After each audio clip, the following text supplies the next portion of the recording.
One of the bigger questions in video gaming is how a gamer should spend her, his, or their time.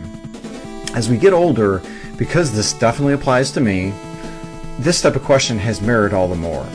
Not only does time go by quicker as we age, we get a plethora of additional responsibilities like work, relationships, kids, and the like that eat away at this video gaming time.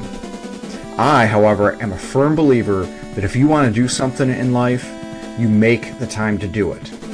While this isn't always feasible due to things in life that may pop up, but if you want to enjoy video gaming as a hobby, you make the time.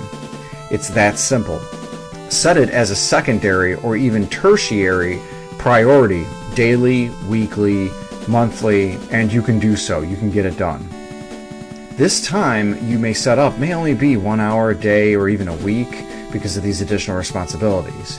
This brings us back to the important question of how a gamer should spend the time gaming. My theoretical question on this is simple. Do you play one single game for 1,000 hours, or do you invest that time in 20 games for 50 hours each? This of course assumes the latter point would be games like RPGs, and again, this is theoretical.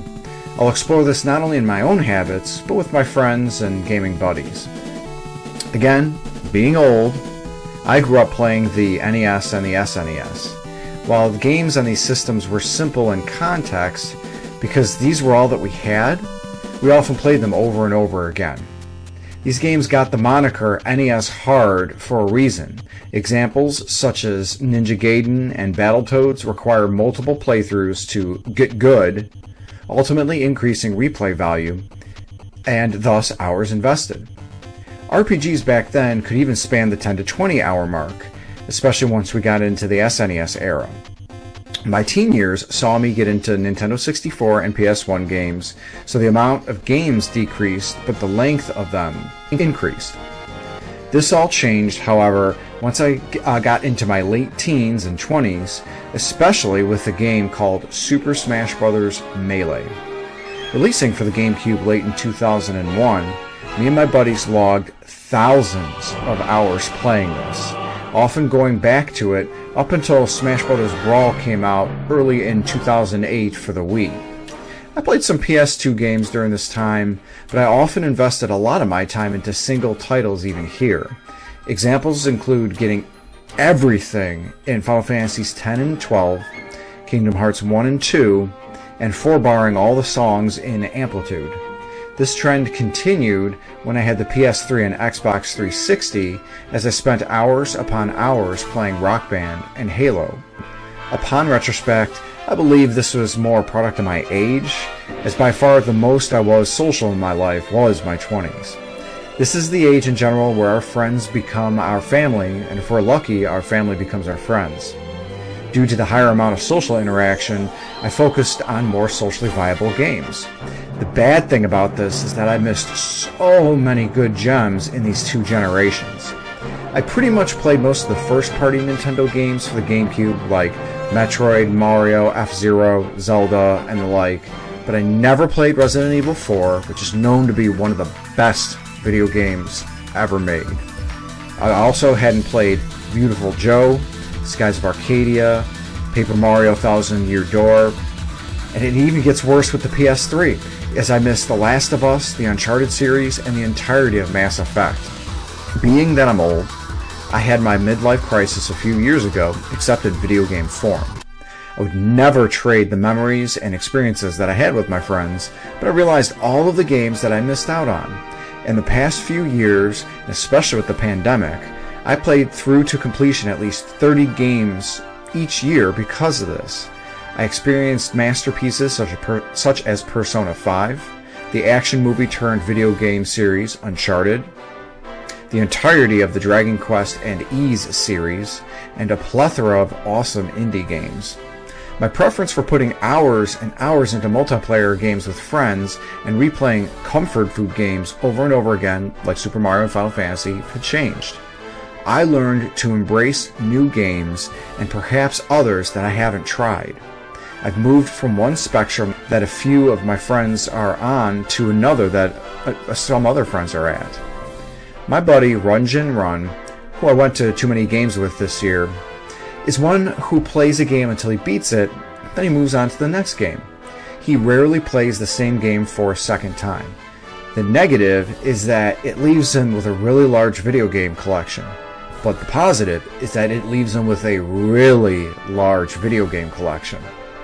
I used to wonder if he really took the time to savor a game, since he moves on to one game after another in quick succession, but I feel like in doing so, he gets to experience a wider range of experiences and thus expand his own repertoire.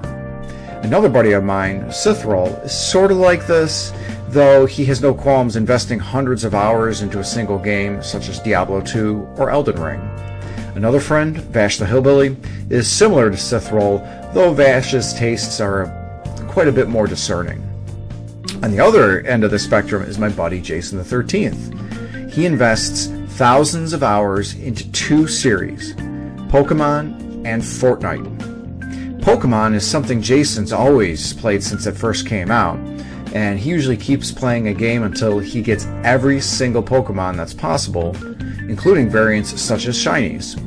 Forknife is something that he's only gotten into in the last couple years due to his nephew getting into it. Since then, Jason's dragged both of his brothers and a few cousins into the Forknife black hole. My sister-in-law Storm Rose also plays games the same way, logging thousands of hours into games like Animal Crossing, Fortnite, and Mario Kart 8. While the last few examples of gamers I presented have gaming styles that differ from my own, both ways are great. Jason and his family enjoy the social aspect of Forknife, which it can't be stated how important this was for kids, especially during the pandemic. This social part, of course, was why I focused on multiplayer games in my 20s. I got out of it due to personal life events that occurred on my end, as well as other friends of mine having kids and families and focusing their time on those important activities. I've tried playing Final Fantasy XIV: A Realm Reborn a few years ago, but ultimately stopped after about 6 months of playing due to the fact that none of my friends played this game and weren't able to do so, and I don't like doing raids and whatnot with strangers. I'll also never play Forknife with Jason the 13th and his family because the game, it does not interest me, along with a plethora of other reasons specific to it that aren't important to this specific video's subject matter. I feel the sense of completion is worth investing the time in multiple games, especially if it allows me to travel to different worlds, meet different fictional characters, experience many different emotions personally, and listen to some awesome music. But there's absolutely something to be said to sharing social experiences with others while playing games together.